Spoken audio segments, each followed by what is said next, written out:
We are just like dumb Americans. Great dog. Oh my god, that dog. One of the best dog performances. No, the best. The dog best, performance. yeah. It feels a little bit Wes Andersonian to me. Wes Andersonian. Like, what? I like That's that. What does it feel like? Like, it is. That sounds like one long word. What is more Jordan than thought-provoking and sexy? I mean, if you're not hungry when you start the movie, you're definitely gonna get hungry. Paris, Texas for horny evil people. I'm like on the verge of thinking it's a masterpiece. Hello, and welcome back to another episode of the Cinema Scoop podcast. We had a cool month in February. Today we're going to be going over our favorite French films. Yeah, we had a French February, and we decided we would watch as many French-speaking films as we could. There's obviously tons that we did not see, but we have a pretty good list of ones we liked. We're going to do a draft of picking 10 movies each, and we'll go back and forth. And then at the end, we'll do some honorable mentions. Yeah, and the reason we even started this was because probably towards the latter half of 2024, I realized that I had seen a lot of French movies inadvertently. And I thought to myself, and we had kind of discussed it on one of the podcast episodes, that, you know, what would happen if we actually intentionally tried to watch more French movies? And, you know, a friend of mine told me, I was talking to her about French February, and she was like, that sounds really boring. And I was like, I'll be honest, it's hit or miss with French movies. Like, some are just total duds. And you're like, I don't get it. I don't get it. There's a lot of films where if it's not English, there's the language barrier and you have to read subtitles, and sometimes the context is obviously outside the scope of our American upbringing and surroundings, so you kind of have to like almost transport yourself into what the director and the story is trying to say. Yeah. Or like some of it's just like the cultural barrier of like, I don't know what it's like to be a French person. And so some of it's so deeply enmeshed in French culture that it's almost hard for like an American girl from Texas to like fully appreciate. However, I will say, even with the 50-50 hit rate for French movies, we have a ton of really there's a lot of good ones. And we can't speak French, but no.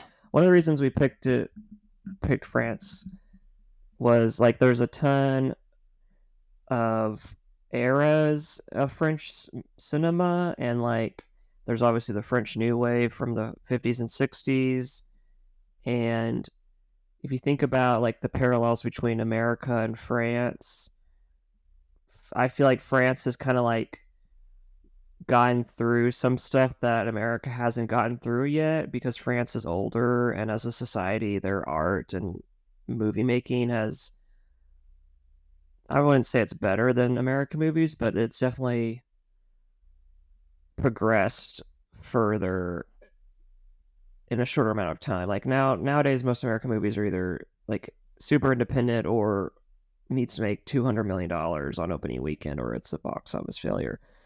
And I think post World War II, France was able to kind of like more outwardly show their artistic ways than other countries, I feel like. I mean, there's obviously good directors in different European countries, but for some reason France seems to have a backlog of a lot more than any other European country. I would agree. I also think, you know, when it comes to, there's oftentimes a discussion when art becomes political, even marginally in American media, people start to have that very disingenuous kind of argument with between people, whether it's online or whatever, of just like, is all art political? And like, that's a different discussion for a different day. But I feel like the French just understand something about art is always political. And I think that they have always understood that and are not afraid to like make broad, like very bold statements in a lot of their films in ways that like Americans feel like is like not kosher, or like we have to shy away from in some like very mass appeal type of way. And I like what you said about like they understand something that like we have just not quite caught up with. There's also like a lot of the other European countries have like one or two relatively known directors that have a ton of movies. Like I'm thinking Ingmar Bergman of Sweden and Fellini of Italy. There's not like 35 plus directors in Italy or Sweden that have tons of movies. And I feel like France, like we're going to go through it, but there's like Multiple 5 to 10 prolific. really good ones Yeah. that have done multiple movies. And then there's some who haven't done as many, but the ones that they did do were pretty good. Yeah, So totally. anyway, I'm excited to go through our list. We're gonna go back and forth, and Yeah. I'll start. I also will preface just by saying, like, we are just like dumb Americans who are not completely like we've not seen every major French film. This is just our personal preference as dumb Americans and Yeah, the minor understanding we have of French cinema. I think I've seen around 57 or so, It's more than I have. and these are specifically films that have the characters to speak in French a majority of the time. There's some movies that are set in France, but they're in English, or there's some French directors, like Emilia Perez's director, Jacques Audiard, who's in the Oscar race right now. He's a French director, but he made a movie about Mexicans in Spanish, so that's obviously not something we're going to be talking about, but like there's some directors who are not French, but they've made a movie in French, and we will be talking about some of those. So Correct. as long as the people in the movie are talking in French, then We say oui oui. oui. Okay. So with that said, my first pick. For your favorite French So movie. This is big. I have 3 that are 5 stars, and I'm pretty sure you're gonna pick one of them on your first pick, but maybe not. But my first pick is the number 1 movie of the Sight and Sound list of 2022. Jean Dielman, 23, Quai du Commerce, 1080 Bruxelles. From 1975, that's the whole title. Directed by Chantal Akerman, and it's literally just just a lady in a house doing menial chores over 3 days, and each day she has a guy that comes over who she has sex with and gets paid for it, and she has to take care of her teenage son. And like, I've seen it 3 times now. Jordan saw it with me recently, and it's one of those movies where if you watch the first few minutes, it's really slow, and if you're not immediately like, I'm into this, then you could probably be lost. It is like 3 hours. But that kind of hits it on the like, it makes it hit harder because you're like having to watch this lady like slowly peel potatoes, slowly make coffee, slowly set the table. And a lot of it is non-dialogue because she's alone, so she's not like just talking by herself or anything. And there's a few times where she leaves the house, and I won't spoil the ending, but the ending makes it worth it. And Totally. what were your thoughts on Jean Dielman? I think I was pretty blunt with you that like this may be the most, I mean this with all respect, the most boring movie I've ever seen in my life. And it's a masterpiece. Like it's wonderful. It's a very, very good movie. It's But purposefully boring. it is intentionally boring. And that's the point. And it's one of those movies that you're like, can I speed through some of this? Like literally nothing is happening. Nobody has said anything for 45 minutes. Like it is intentionally dry. It is intentionally meant to feel very like well, like you said, like there's just so many menial tasks going on that you're like, you start to feel how she must feel being sort of this like sheltered woman stuck at home with little outlet to do anything she actually would like to do. And yeah, you're seeing her in the lens of these 3 days, and for the most part, each day is an hour, so that's why it's 3 hours. But there's a few hints that they drop, and I didn't catch some of them the first time I watched it, but basically husband passed away like 6 years before the films is set, so like she's been a widow for a little bit of time, but she still has this teenage son that she has to like cook dinner for, make sure he goes off to school, and yeah, I think it's just a perfect mirror of what real life kind of is, because there's a lot of times where you're just not doing anything or you're just having to do chores, but that's still life. And I don't know, it's definitely boring at parts, and I think it's definitely challenging to watch, but I think it's worth it. And Yeah. I'm happy that I saw it, and I definitely think that, like, your explanation of why it's culturally significant and what the meaning behind a lot of it was, like, helpful as, like, a guiding force to, like, make me want to see it through to the end, and for sure, the last 20, 25 minutes of the movie are ultimate payoff. Again, not to give anything away, but it's an incredible piece of it's a staple in, like, feminist film, I think, in general, so great choice. all right, what's your first pick? My first pick was a movie that we saw recently, and I saw for the first time. I think maybe you had seen this before. 1964, directed by Jacques Demy, The Umbrellas of Cherbourg. Um, if you like musicals, you will like this movie. If you hate musicals, you will like this movie. If you liked La La Land would not exist without this movie. If you liked the Barbie movie, you would like this movie. Like, it's one of the most rich color palettes in a movie I've ever seen, ever. And every single line of dialogue is sung. The general premise of the movie is kind of like star-crossed lovers, essentially. It's like a tragic romance. I won't really give much else away besides that, because that's kind of all you have to know. It's not hard to follow. Yeah, they're basically young lovers, and the guy is forced to go to war because it's set in the 60s when France was kind of sending people to Algeria Mm-hmm. and colonizing or trying to mess around with Algeria. Yeah, but Umbrellas of Cherbourg, yeah, the colors are really good. Like, Like the insane. production, like the design of the sets and The the costuming. snow at the end is Oh, really beautiful. Um, I think I cried watching this. Like, it genuinely was one of those movies that as I was watching it, I was like, this is changing. Like, I'm not the same person anymore. yeah, it's a little weird when it's at the beginning because again, every word is sung, but not every word is technically A song. yeah.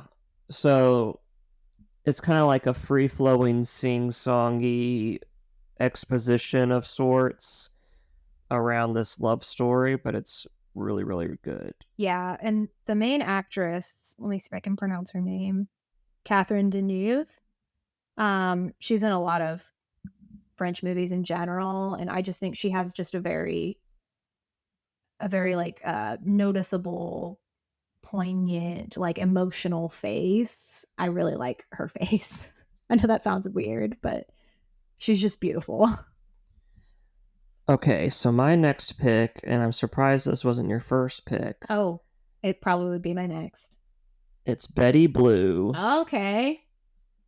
This thing is kind of the opposite of Gene Dealman because it's also 3 hours, but it's much more quick in how it transpires, and there's a lot of dialogue between characters. And yeah, we watched this last night actually, and I it was kind of like a blind buy and like a blind watch. I just knew it was in French, and um, there's so many great things about this movie: the aesthetic, the vibe, the music. There's like one specific like love ballad type song that they kind of play throughout the movie. It's about this guy who kind of works odd jobs on this beach in this like carnival type area, and he just meets this girl named Betty, and like they immediately are like, Madly in love. yeah. Like insanely in love. And she, so what's the actress's name? Let me double check. Beatrice Dalle. Mm-hmm. This woman in this movie is possibly the hottest woman of any movie ever. Oh, totally. Not just France, just like she is like incredibly hot, and like she's super super crazy. Yes. So it's like probably the ultimate like hot crazy scale movie for she's a girl. Peak of the hot crazy. There's Matrix. A ton of nudity in this movie. Oh, but it's actually kind of tasteful because most of the time they're just walking around just within their own house or whatever. And I actually saw this clip on YouTube about the director talking about how like naked people are like the most like non-violent, like they're just nothing. Yeah. And anyway, it's well done, and as the movie progresses and like every time you think, oh, this lady did something crazy again, it's like within 20 minutes she's gonna do something even crazier. And it gets a tiny bit sad towards the end, but I think it tiny bit. Well, I don't want to give anything away, but it's definitely worth it, I feel like. Oh, like it was crazy watching this movie last night because again, it was a blind buy. You bought it for me for Christmas because it's a Criterion movie. And I had just wanted to watch it because French, we knew we were going to embark on the French endeavor of watching more movies from France or whatever. I found it from two different lists when I was like looking for different types of movies. One, I like to look for sexy movies. You know me. I like to find good sexy movies. This popped up on a bunch of lists. The second one was movies that talk about depictions of mental illness. And this is a great movie for both of those things. This movie gets a lot of criticism for the fact that she is so mentally unwell that it, quote unquote, romanticizes that. I would actually argue with that and say, like, to each their own if you feel like that's what it's doing. I definitely don't think it is romanticized considering the way that the movie turns out in the end. I think that maybe their relationship is romanticized, but I think the ways in which he cares for her and understands her tics and understands what really makes her fly off the handle, like angry, and the way he sort of like protects her from the world is like one of the maybe most romantic things I've ever seen in a movie. Like there's lots of times in like real life where if a girl is just absolutely flying off the handle, like if she's bipolar or like has anger issues or whatever, or is schizophrenic or anything, like oftentimes guys can just like chalk it up to like she's crazy, like oh she's just crazy, like she just is nuts, like or whatever. But and there's so many moments in the movie where someone will confront, which is funny, his name is Zorg. Yeah, the main guy's name is Zorg. There's so many times in the movie where someone will confront him and be like, she's fucking crazy. And he's like, you don't understand her. Yeah. And like, it's the ultimate, like, I want to help heal her. I want to save her, but she is not going to ever be saved type of movie. And like to any girl, obviously I'm not bipolar or like have that type of mental illness that she has, but there's a type of mentally ill girl that just understands that and loves that and respects that, because what is better and more romantic than one man being like, I understand you feel crazy, but I don't think you're crazy. And like, it's just, it like gagged me. Like the way that they ended it, it was just heartbreaking. Like it broke my heart. I didn't cry surprisingly, because I think I was still like, just like shocked. But aesthetically, within like 15 minutes, you and I were talking over the movie going, is this the perfect movie? This is aesthetically so beautiful. Yeah, the cinematography was crazy. We were comparing it to Paris, Texas, and they're kind of shot in the same mid 80s time frame. But yeah, and just also there's like small supporting characters who aren't in that many scenes. Like this doesn't give anything away, but there's a small part where they're like trying to throw away an old mattress, and like the garbage truck guys come and they knock on the door and they're like, we can't take this it's not going to work in our garbage truck. And then another garbage truck guy comes and With a hook he's got a hand. hook hand, and the other guy's like, yeah, he lost his hand the last time we put a mattress in the car. And so like He starts destroying he the uses mattress out his of hook to spite. destroy the mattress, and it was so funny. There's so many good funny moments in the movie. It honestly feels like a 3-hour like depiction of somebody's entire romance of their life. Yeah, and I saw today that it was theatrically 2 hours, Watched a and the 3-hour. director came back within a few months or a year and was like, here's another hour that we shot. And just so if you get the Criterion, it's 3 hours and like 5 minutes, which is like 16 minutes shorter than Gian Dielman.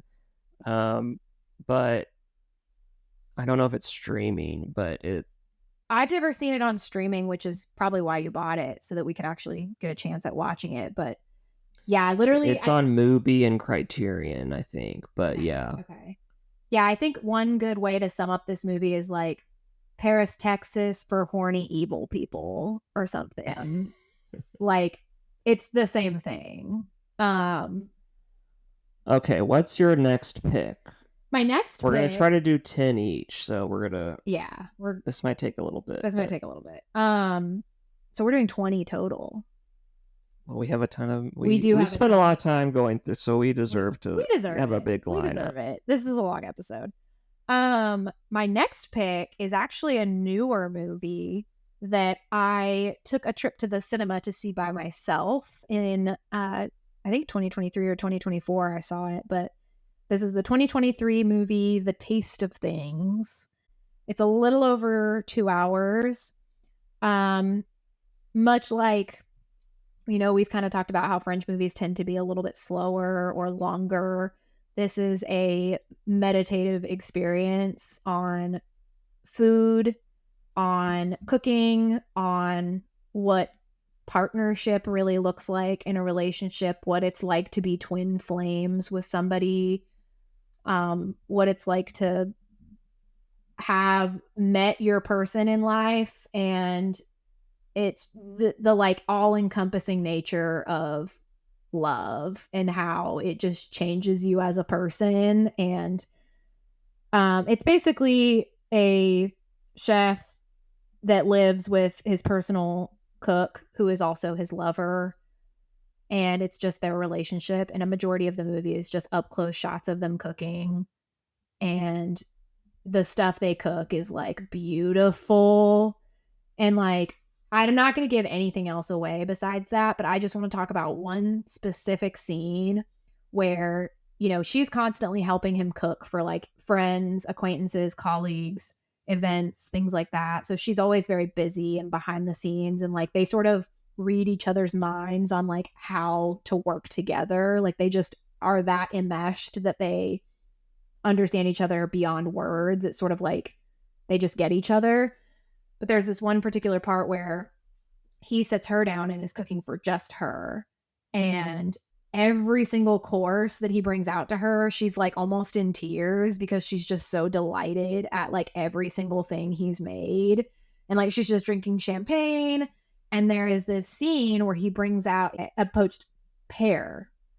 And the way that he plates this pear is like so sensual and so like beautiful. And the shot where they up close shoot the pear and the like neck of the pear sort of like laying down, and then the bulbous part of the pear being on the side of the plate, it immediately cuts from that shot to her body naked from behind in bed, positioned in the exact same shape as that pear. And it's just like beautiful, beautiful. I'm done. Perfect movie. This is amazing. It made me sob my eyes out in the movie theater. I've seen it twice now. Yeah, we saw it together afterwards, and I really liked it. And yeah, one of the best movies about food and the making of food. I mean, if you're not hungry when you start the movie, you're definitely gonna get hungry. Just how the sounds of everything, of like the sizzle and the roasting of stuff, like Yeah. There's no really music good. in the entire movie. All you hear is just like birds and bugs and like chirping noises and food noises. And that is absolutely it. And it's very simple. It's very, I don't know how else to explain it. It's just like feels like warm sunshine. Like the whole movie is just like such a warm hug of a movie.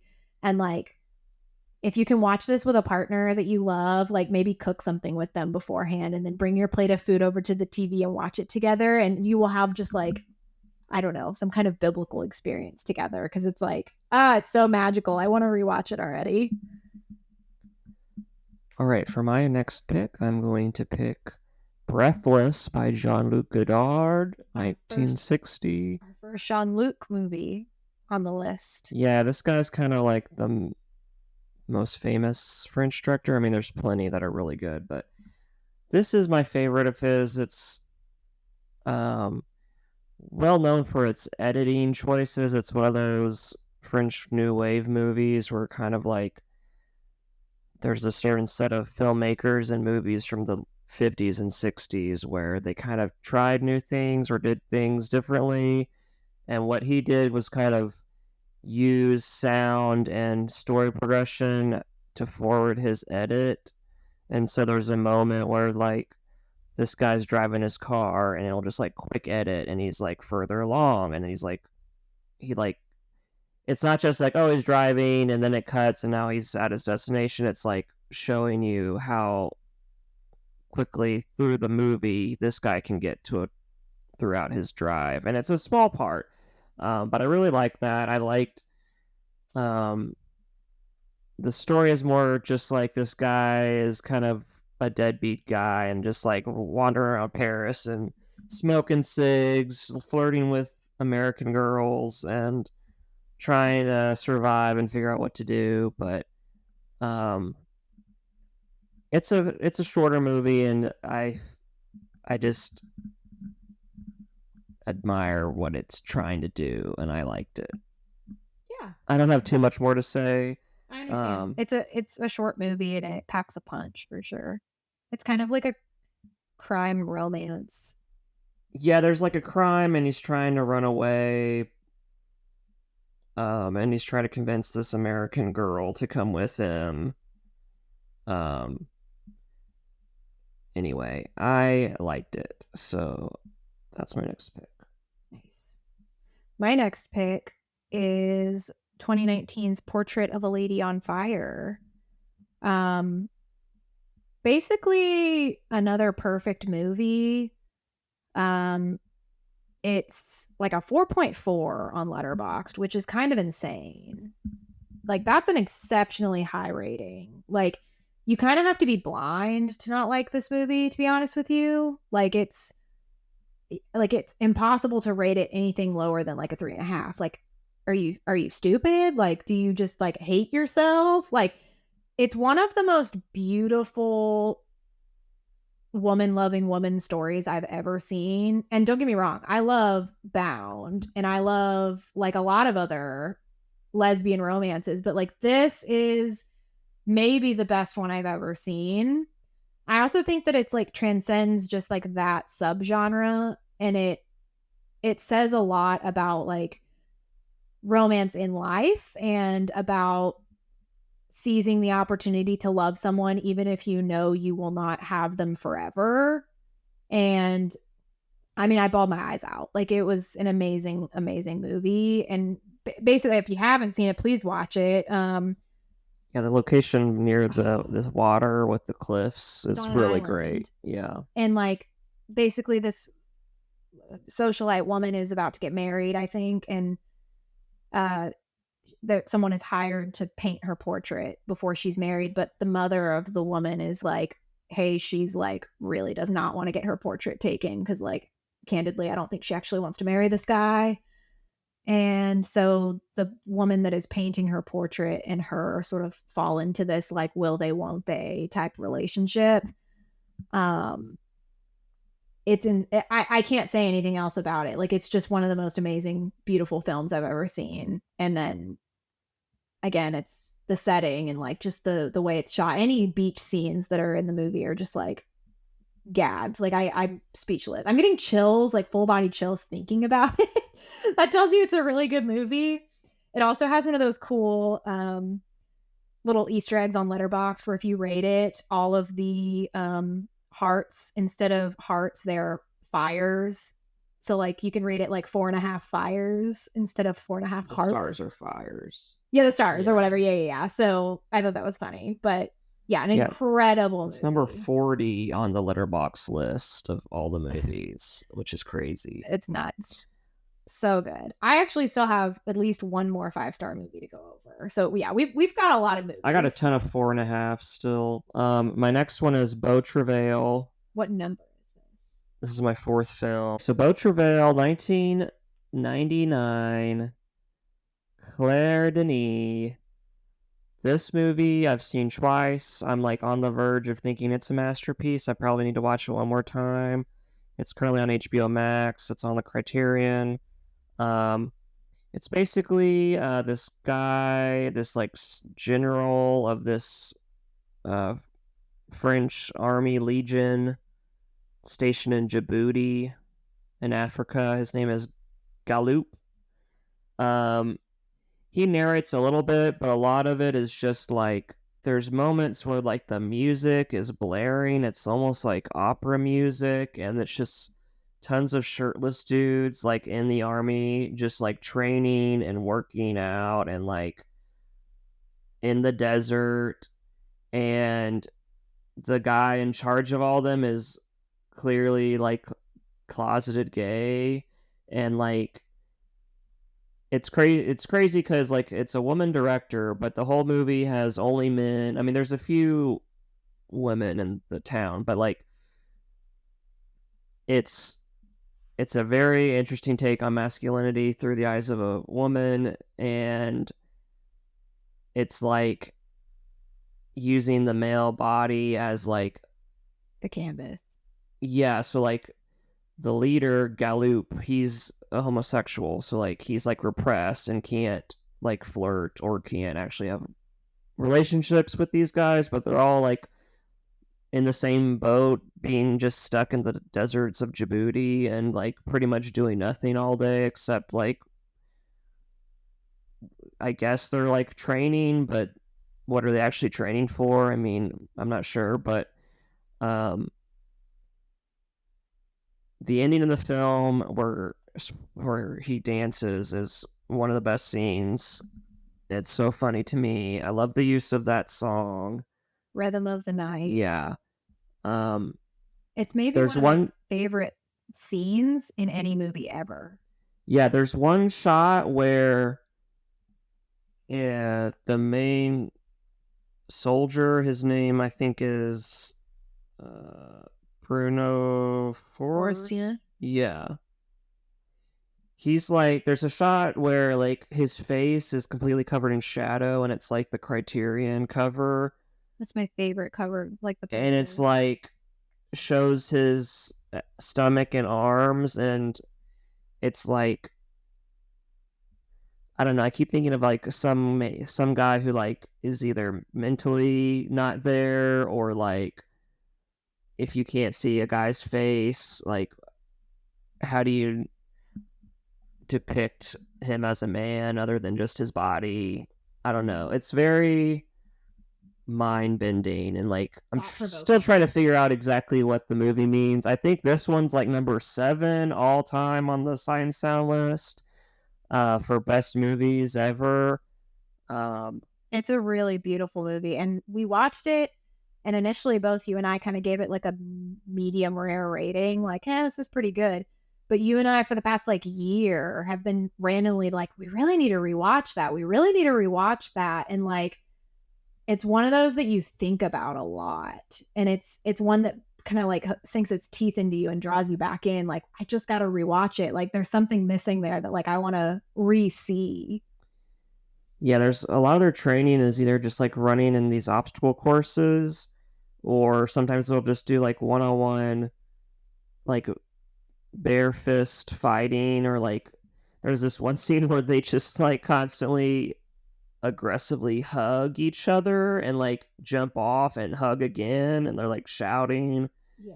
There's just so many crazy little parts, and the the cinematography of the landscapes are really great. There's parts where it's really deserty sand, but some of it's like dark gray rock pebbles, and it just makes for a very interesting terrain.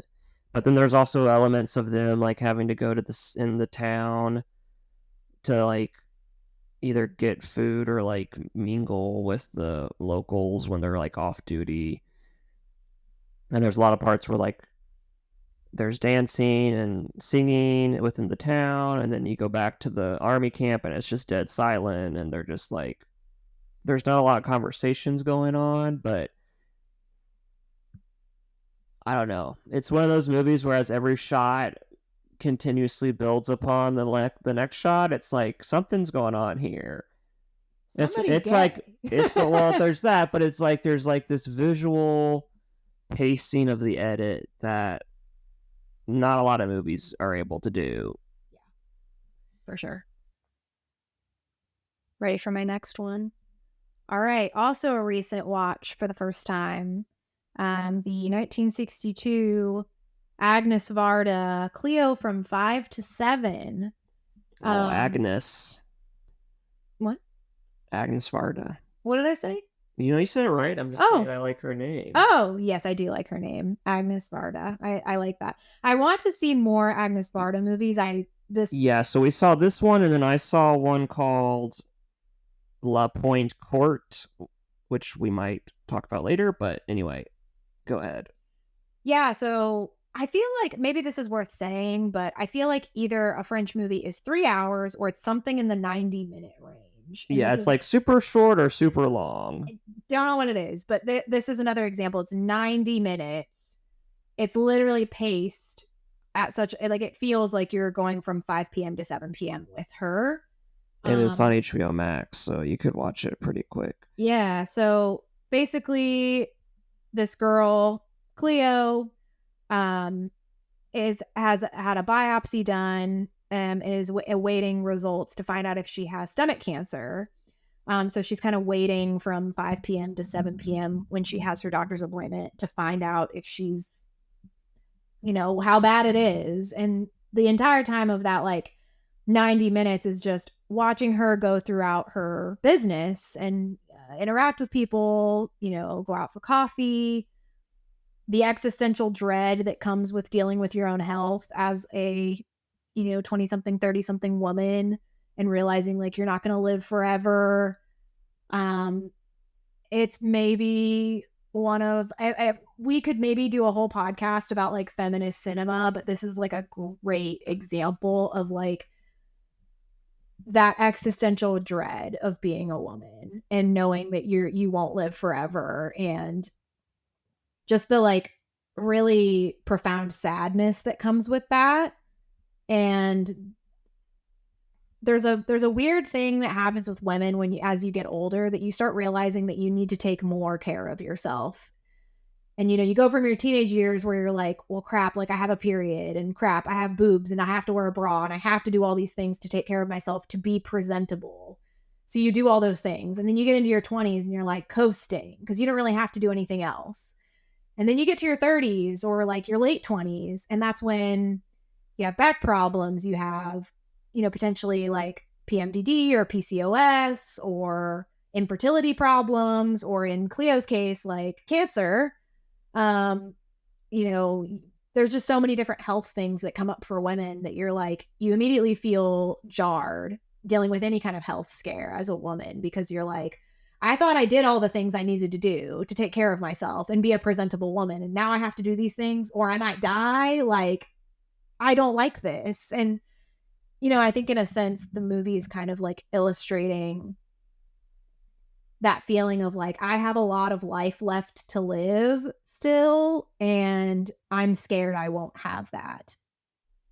And I feel like I deserve that still. And there's like there's a bunch of really great quotes in the movie, but there's this one where she's talking to this guy and he says something to the effect of like, I feel like you're looking for something, you're not waiting for someone. And it's just like a very poignant way of being like, you have not experienced everything you want to experience in life. and you're longing. You have this like yearning in your eyes for that, like more life. Um, Yeah, there's another part where she says, "Everybody spoils me, but nobody loves me." ah, And I beautiful. think that perfectly encapsulates the movie because, like, she's this beautiful, semi famous singer, and you can tell everyone who interacts with her is just like Adores her. fawning over her and just like on bended knee trying to service her and like take care of her. And um, it's not till towards the end, and it's a shorter movie, but it's like she meets this guy and they just like start talking. And it was one of those movies. There's a lot of movies where it's like the time of the movie is the time the characters are facing. Like it's in real time. Yeah, and like I like a lot of those movies, and this one felt a little different because it was like leading up to her potentially learning that she has cancer, and it ended up with her having a connection with this guy, and it didn't necessarily need to be like more fleshed out than that. It was just like trying to capture these basically 3 hours of this character, but it's like an hour and a half because they skip around a little bit. A little bit. There's like these title cards. That'll tell you what time it Yeah, is. Yeah. it's like each title card is a different time and a different chapter or a set piece. Yeah. And I won't spoil the ending, but I will say how it ends without spoiling the ending. She gets the news of her prognosis essentially, and the doctor drives away and she's talking to that man. And again, I'm going to kind of butcher the quote, but he kind of asks her like, "Are you okay now? Like, do you need anything?" And her answer is kind of like something to the effect of like, the knowing of what is going to happen to me, I'm no longer scared. It's the unknown that is the hardest. Yeah, it's also a good take on anxiety and like how Yes. a lot of things we're anxious about either don't happen or they might happen in a different way. And it's like basically what she's saying is it's better to know something a little negative than worry that it's worse than that. Exactly. It just a beautiful, beautiful movie. Like, especially for somebody who has like health anxiety in general. Like I know a lot of people do. Yeah, and just a little tidbit about Agnes Varda. So she's the writer and director of this movie. And again, this is a woman in France in the 60s. And she made one in the 50s too. There's so many like negative things about American cinema's history. And that's another reason why I like a lot of these French movies is like they actually gave women and other types of people like opportunities. And anyway, this woman actually had a relationship with the director of The Umbrellas of Cherbourg, Jacques Demy. So I just thought that was interesting because they both have really good movies. Yeah, it's funny because like, Umbrellas of Cherbourg and Cleo from 5 to 7 are to Jacques Demy and Agnes Varda, as her and Lost in Translation are to Sofia Coppola and what's the guy who directed her? Spike Jones. Spike Jones. Spike Jones, Yeah. yeah. Yeah, that was Cleo from 5 to 7 was going to be on my list if you didn't pick it, but For sure. okay, so for my next pick, so we've each picked 4 movies, so almost halfway done.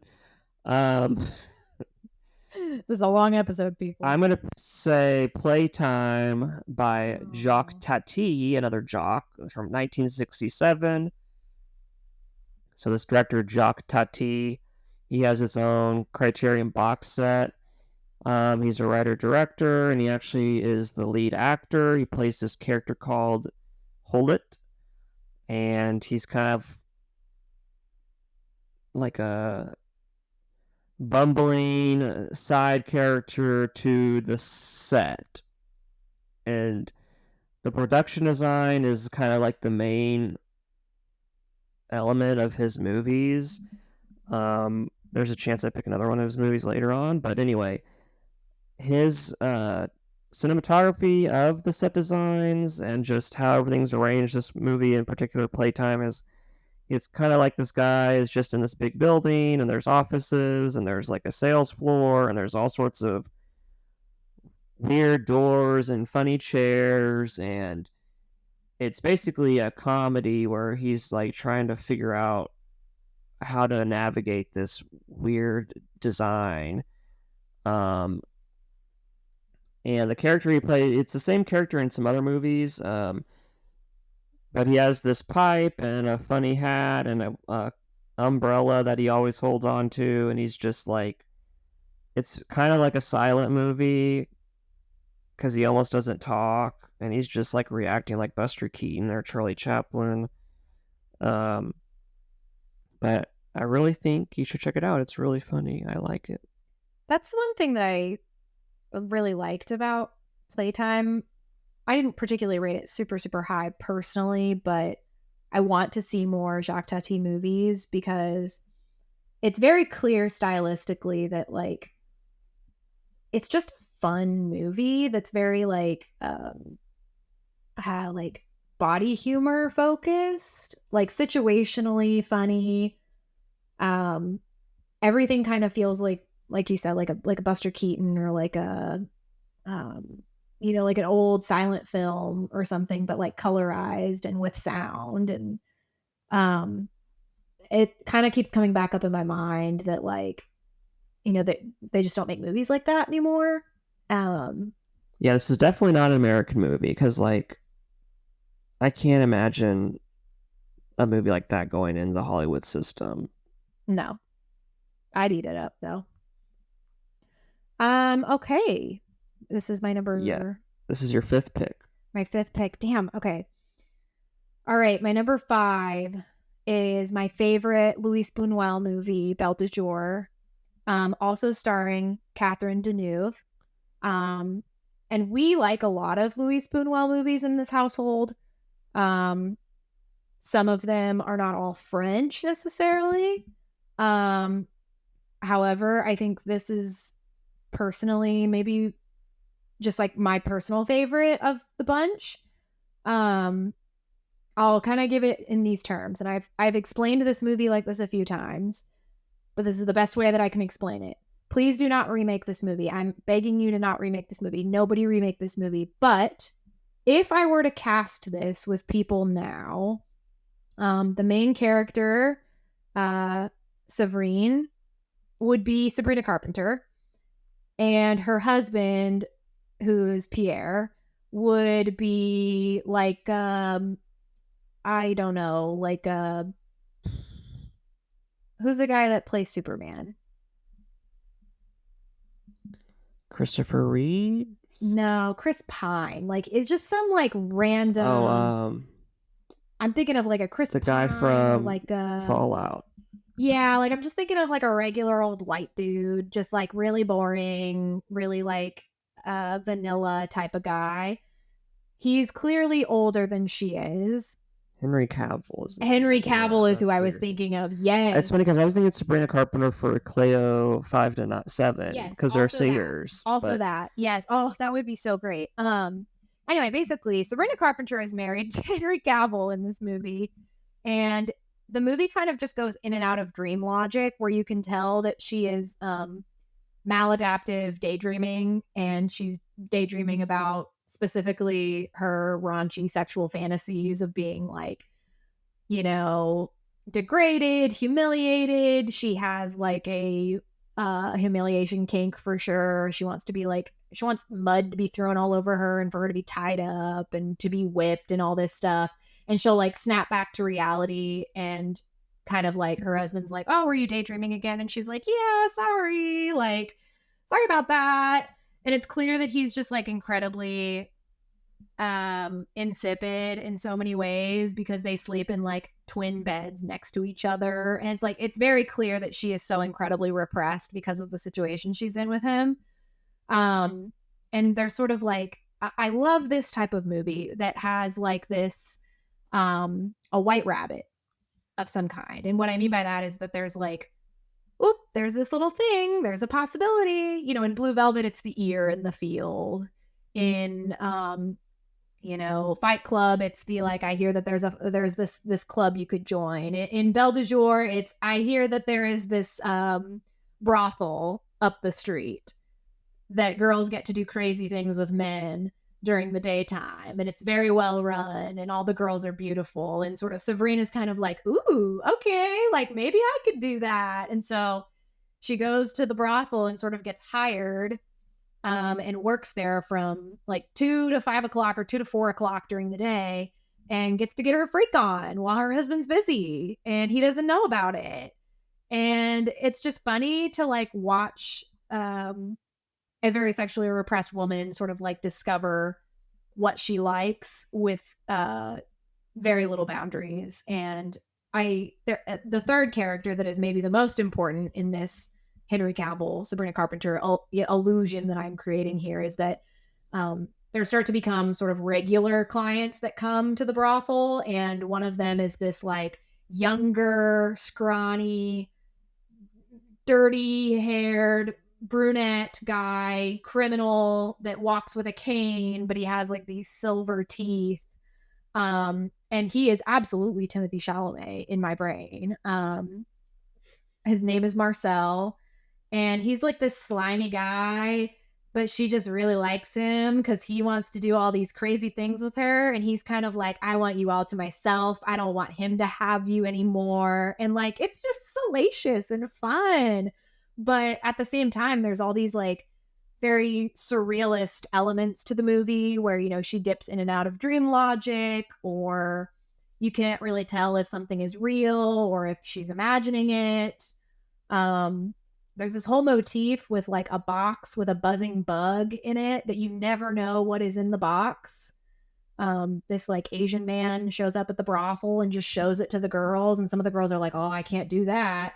And he's like, oh, see, would you like to do it? And shows them, and you just hear this like, while he like opens the box, and it's sort of like the Pandora's box of like, you don't know what it is, and you're not supposed to know what it is. And I think it brings me back to a lot of like the blue box in Mulholland Drive of like, what is it? We don't know. And I just find that really cool. It's a very like movie that you can think about for a very long time, and at the same time, it's also quite sexy. So totally up my alley. Yeah, I like this one a little bit less than you, but I do like.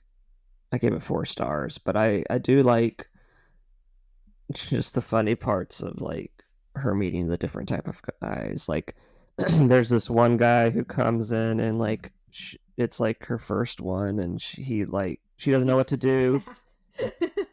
Well, there's that one, and then there's the one with the glasses I'm thinking about, who like goes into the bathroom and then comes out and oh yeah, what does he do again? Doesn't he want her to like humiliate him? Yeah. And like step on him? He's got some sort of kink Yeah. that she doesn't understand, and so he gets mad because she's just trying to take her clothes off and start, and he's like, no, listen to me. Yeah. So it's all really funny. It's a very thought-provoking, sexy movie, and that is what is more Jordan than thought-provoking and sexy. all right, so I'm going to pick a different Luis Buñuel movie, The Discreet Charm of the Bourgeoisie. Close second for me. I love this one. 1972 on the Criterion. We need to rewatch this. This one's just so funny, and it's a comedy. It's labeled as like an upper class, or what the French call the bourgeoisie, kind of like rich snobs. They're just trying to eat dinner, and there's just so many different scenes where they're like having the chefs prepare food and the maids of their mansion to like start serving them, and then something happens and they just don't eat, and it's just so funny because it's like a snowball effect where like every single time it happens it gets funnier and funnier. And like there's another scene where I think some like army group military group have to come in and like take up their house for a moment or for a night, and they're like trying to like talk about how much food they need and like what to eat, and it's just so funny. It's like a very good situational, funny movie where like everyone's just trying to do one thing and everything keeps and going just wrong. nothing happens. Yeah, it's really good, but it's It's hard to also explain. It's just like the poster is like a lips with a hat and legs. It's really weird, it is but a it's just very, funny to me. but again, it's that surrealist, thought provoking thing that Luis Buñuel is really good at. That like leaves you thinking for a long time afterwards, and you know anything where the bourgeoisie are having a hard time getting something accomplished is a good movie in my book. Um, I like that one a lot. It's a good one. Okay, my next one that I'm going to do is my personal favorite Jean-Luc Godard movie, which is I think you liked this one a little bit less. Like you liked Breathless more, and I didn't like it as much. I liked this one more, and you didn't like it as much. But it's called A Woman Is a Woman. And like candidly, I really liked this for the visuals. Like a lot of the visuals were just on par for me. It feels a little bit Wes Andersonian to me. Wes Andersonian. Like I what? That's like that. what does it feel like? Like it That sounds is like one long word. Wes Andersonian. That's what it is. Like Or a dinosaur. it's a very like cheeky little romance, and it's a lot of like seeing a couple bicker, and like honestly, it's just a couple going through the different phases of their relationship and like bickering about different things. And it's kind of a short movie. It's 83 minutes, but there's one scene in particular that I just thought was one of the cheekiest scenes I've ever seen in a movie where they're so mad at each other that they won't speak. So they just keep picking up books off the shelf to argue with each other. And all it is just, it's a silent scene where they're just pissed off. And one of them will grab a book and the title of it is like Monster. And they'll just like look at the other I love this person. scene. And then they'll just do it back and forth to each other constantly. And it's just like, then he'll go to the bookshelf and like angrily pick up a book and it'll be like, bitch is the title or whatever. They're just like silent arguing with each other over this. And yeah, it's like a romance comedy about them just like bickering about what phase of life they're at. I don't really have much else to say about it. It's colored really pretty as well. Like just a lot of the shots are very picturesque and I like it. I liked it. That's all I got to say. Yeah, this one I got confused because there's another one we watched called Band of Outsiders, which has the same actress, Anna Karina, I didn't like and that two one as much. guys, and they're both by Jean-Luc Godard. We rented them at the same time as well. Yeah, I did like A Woman Is a Woman more than that one, Yes. but I just got confused. I mean, we watched maybe a little too many French Maybe a movies. few too many. Yeah, I like that one just a little bit less than you, but I thought I did like that scene you mentioned. All right, so we got another one to talk about. Let me see. What number will this be? This will be number 7. So, full disclosure, we've picked my top 8 with some further down, but so my next pick is going to be Benedetta. Which I think is better than A Portrait of a Lady on Fire if we're talking French lesbian movies. This one is by Paul Verhoeven from 2021. I do love Paul Verhoeven. So Paul Verhoeven's not French. He's from the Netherlands. But this movie is in French. But I'm like 90% sure it's set in Italy. So it's kind of like all over the place, but because they speak French, I'm counting it. Yeah, I think we've talked about this before on our like sexiest movies, but it's basically a nun and they take in this young woman, and the nun has these like overtly religious like miraculous things that happen that they're like, is she doing this or is this God doing this? Is this random nun God? Is it just God using this woman, or is this woman like actually powerful or something? And she has to like convince the older male Catholic priest guys that she's not crazy, and she has this relationship with the woman that they take in, and I just really like it. And I like Lambert Wilson in his purple hat. Yeah, the hat was pretty great, I have to say. All right. My next one has a long title, and you haven't seen this one yet. I think you'd like it if you watched it. It's a 2023 movie called Humanist Vampire Seeking Consenting Suicidal Person. And it's definitely you also haven't seen the movie Submarine, but it's kind of like Submarine for emo girls, as if Submarine wasn't already for like punk girls. I almost want to compare it in a weird way to like 500 Days of Summer. What is that style called? That's like I'm gonna kill myself if I can't think of that name. That what is that? Rom-com? No, No. no, no, no, I no. don't It's know. like it's not kitschy. It's like twee.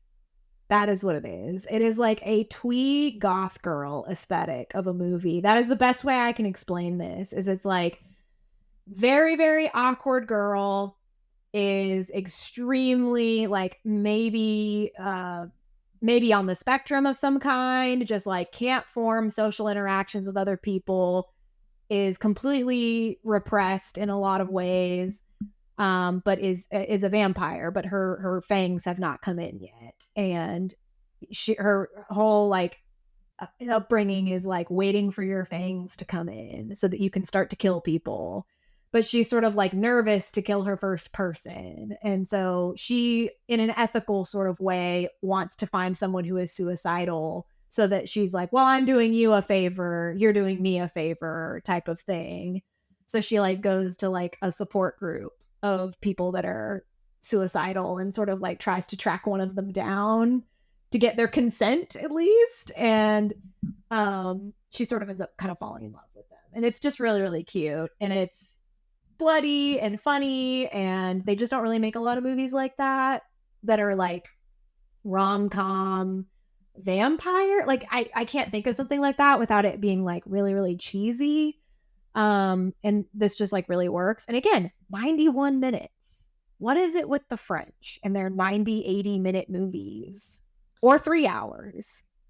Yeah, I need to see that one. It's cute. It's fun. There's a lot of like giggle worthy moments. I'm gonna pick another 90-minute vampire-esque film, Irma Vep, Great from choice. 1996, Olivier Assayas.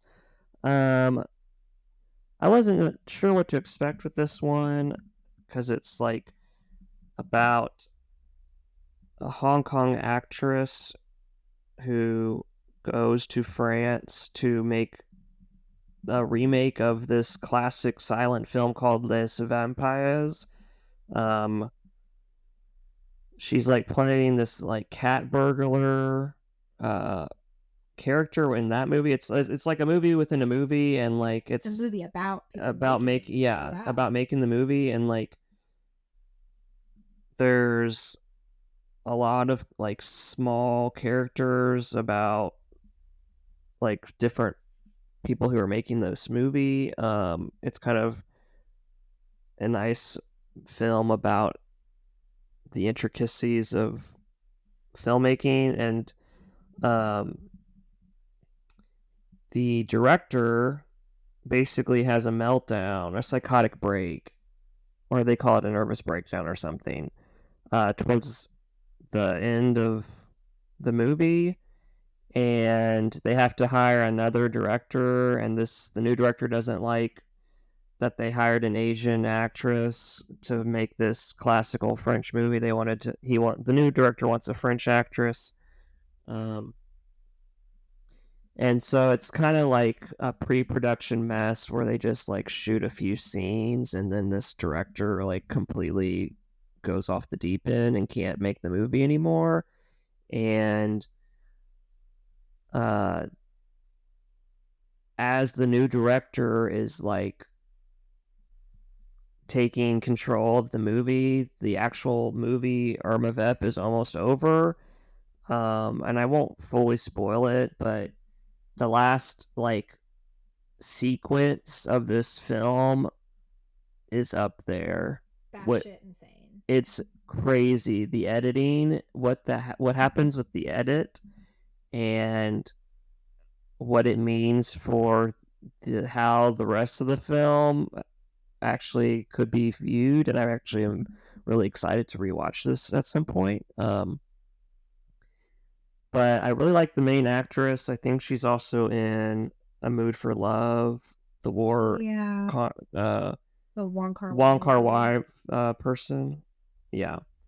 But anyway, I really like this movie, and It's great. there's like a remake by this director starring Alicia Vikander. That's a 2022 show, which I'm very interested in watching. Mm-hmm. Yeah, honestly, that last like 10 minutes of the movie was like so crazy that it solidified in my mind that I was like, I'd really like to rewatch this knowing what I know now about like how the movie ends. Um, yeah, and to watch the show would be really cool too. Okay, so candidly, you've mentioned a lot of mine that I was going to mention. So, the next one, I feel like again, it's another 91-minute movie, dude.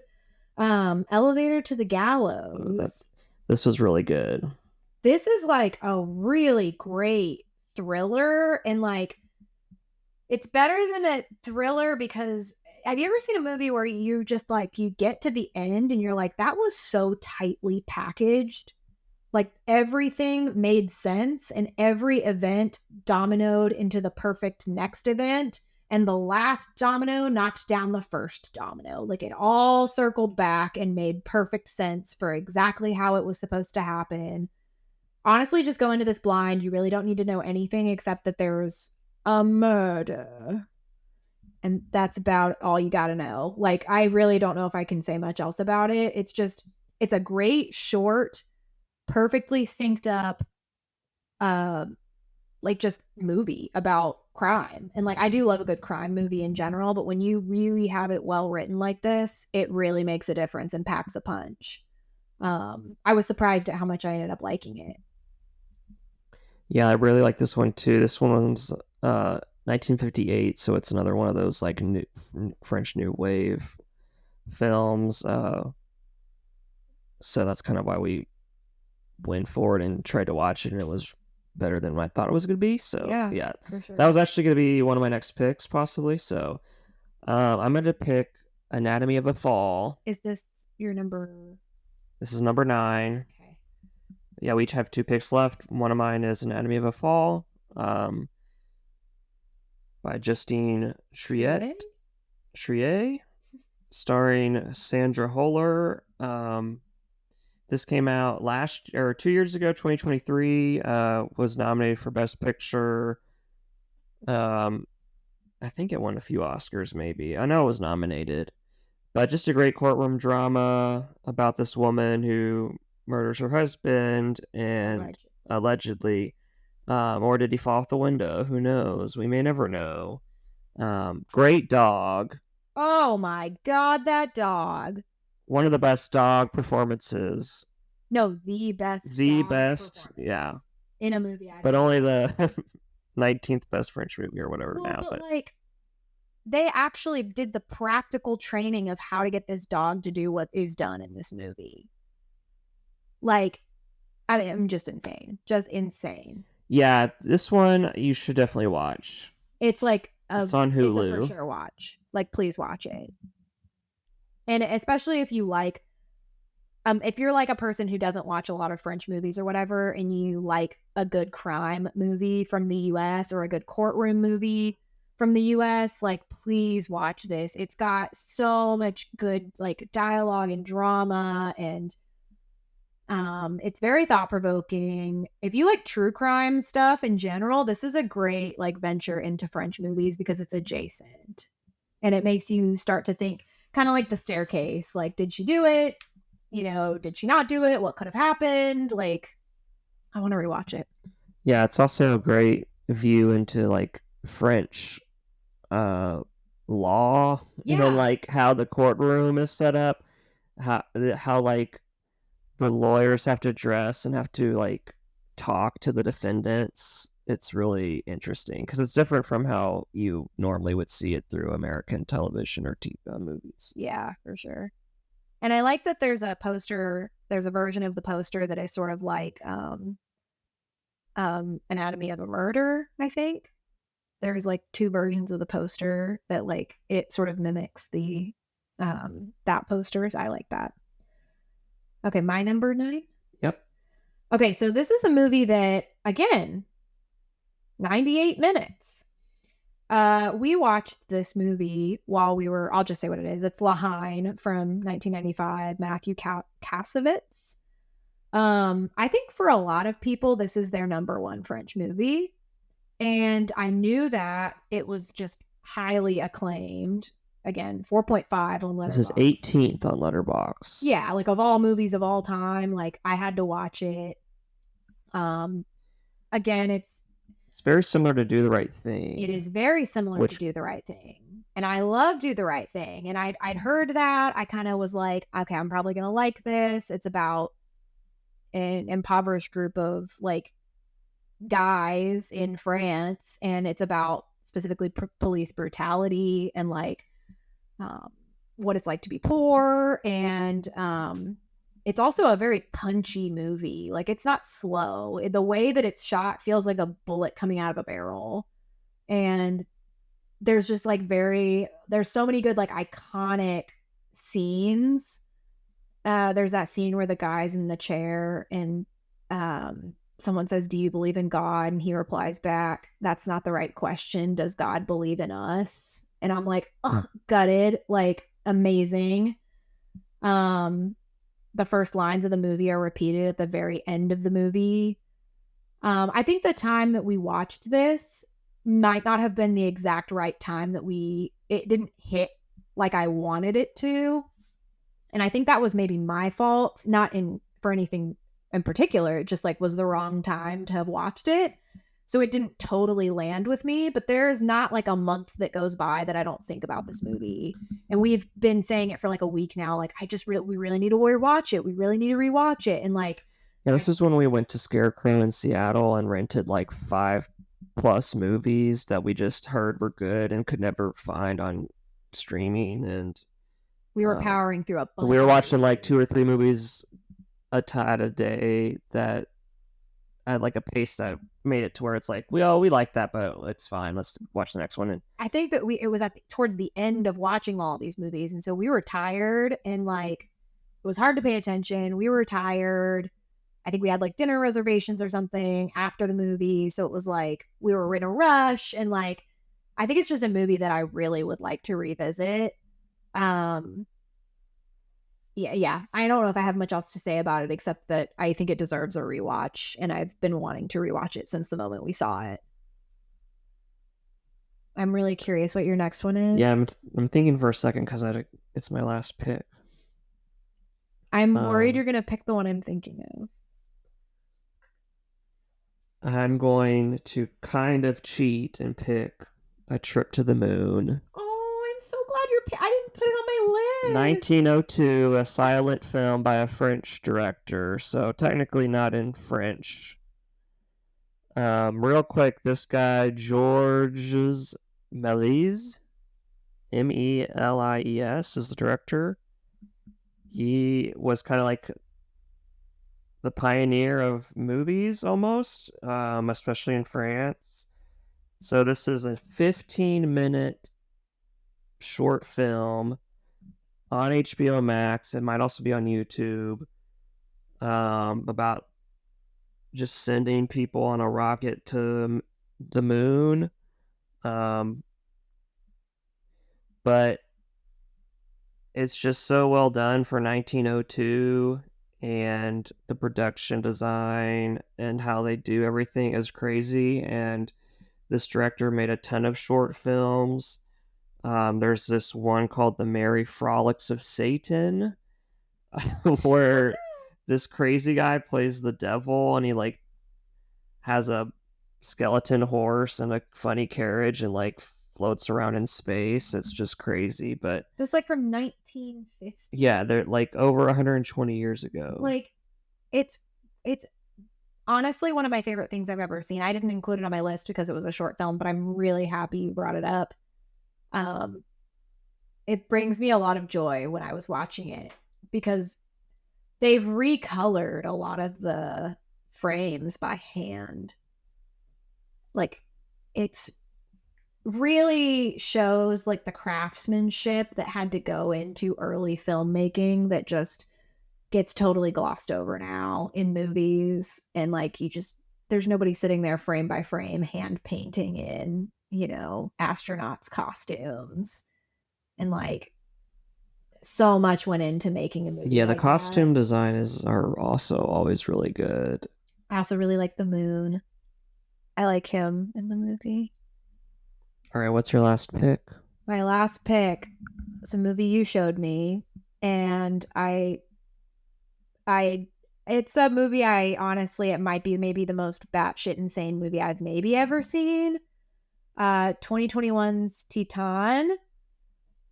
Julia Ducournau. I don't know how to say her name. 108 minutes. Um I think I were just saying how long it is. um so what the hell? So what I think it's the first 15 or 10 that are insane. the last 15 or 10 are Well, also batshit yes. insane if you actually make it there. It's truly one of the goriest, most insane movies I've ever seen, and I cannot give away what's going on in the movie. If you like gore, if you like cars, if you like body horror, if you liked The Substance, you might like this. If you like Saltburn, you might like this. Like, I can't think of anything else that is like totally in the same genre as this. Um, I just My review of it was, this is Breaking Dawn Part 2, but if vampires were cars. And that's all I can say without giving a whole lot of it away. But it's an electrifying movie that you're like, how the fuck did this get made? Like, who in their mind would like this? Parentheses, I love this. Like, it's one of the most insane movies I've maybe ever seen in my entire life. It's extremely gross and off-putting and disgusting, and I loved it. Like, we were watching it and I was like, what the hell? Like, what are you showing me? But like, thank you. Yeah, the actress Agatha Rosalie, she Yeah. was really good. She has like this undercut haircut, and like, I can't give anything else away. I'm gonna say something by accident if I keep going. All right, let's go through our honorable mentions. Yeah, those were our lists. So Here, let's actually recap first. So Go for this it. is your list. The Umbrellas of Chernberg, The Taste of Things, Portrait of a Lady on Fire, Cleo from 5 to 7, Belle de Jour, A Woman is a Woman, humanist vampire seeking consenting suicidal person, Elevator to the Gallows, Lahain, and Titan. Titan. Titan? Okay, my list is Gian Dielman, Betty Blue, Breathless, Beau Travail, Playtime, The Discreet Charm of the Bourgeoisie, Benedetta, Irma Vep, Anatomy of a Fall, and A Trip to the Moon. Yeah, so a couple of honorable mentions. I got a shout out. Another Louis Buñuel movie, The Phantom of Liberty. I don't remember a whole lot about this movie, but it kind of exists in the what is considered like the trilogy of movies that is The Discreet Charm of the Bourgeoisie, The Phantom of Liberty, and then the third one, which I think we did not enjoy as much, was Obscure Object of Desire. Yes, and we didn't enjoy that one quite as much. But The Phantom of Liberty is a good follow-up if you like The Discreet Charm. I've got a sexy little 97-minute 2.8 letterbox movie called The Story of O that is softcore porn, but it's really, really good. And that's all I can say about it. It's really good. Celine and Julie Go Boating, a insanely long movie about what happens when two girls take acid, and it's cute and funny. That one I definitely want to rewatch. I would because I rewatch think it. it's probably it's long, but I think it would be a better rating if we saw it again. There's so many like Alice in Wonderland motifs throughout the movie that are really, really great. Yeah, I mean, those are a couple of my honorable mentions. I was just gonna check, make sure there was nothing else that I wanted to mention, but I think that was it. But you're probably gonna shout something out that I'm gonna be I like, got quite a few. So first, I got 2 more Agnes Varda movies, La Pointe Court and The Creatures. Both of those were pretty good. I would rewatch them. There's a trilogy of films by a Polish director called the Three Colors Trilogy, Blue, Red, and White. I watched Blue. It's really good. It's just really sad. So I didn't really. It would have been like my 11th or 12th pick if we kept going. But it's kind of a hard rewatch. And I haven't seen Red, and then I saw White, but it wasn't as good as Blue. Then I have 2 more Jacques Tati films, Traffic and Mon Uncle, which I think is My Uncle in French. There's another silent film from 1928, The Passion of Joan of Arc. It's like a lot of crazy close-ups of this lady crying and these crazy old guys yelling at her. There's a stop motion animation film called My Life as a Zucchini. I've heard that's good. It's really good. 66 minutes. I would watch it again. And then last one I watched recently is Petite Maman, another one from the director of the Portrait of a Lady on Fire, Celine Sciamma. This one was 72 minutes on Hulu. Like, that's just like a long YouTube video. But it's just a good one about a young girl going through grief. But Amazing. I feel like we still have so many more French movies to watch. I also watched The 400 Blows, which I would maybe rewatch. It wasn't that great. It was a little disappointing. That's another one of those that's kind of famous. There's another one called Rififi about these guys robbing a jewelry or a bank. Yeah. That was pretty good. Yeah, so we got more French movies to watch, but here is just a handful. Actually multiple handfuls for you to sink your teeth into with a croissant, if you would like A to. baguette. A baguette. Some champagne. Mi chéri amour. I don't know any more French than I did when I started this adventure. I know actually less French than I did when I started this. But that was the episode. Thanks for watching or listening. Thanks for listening. Bye.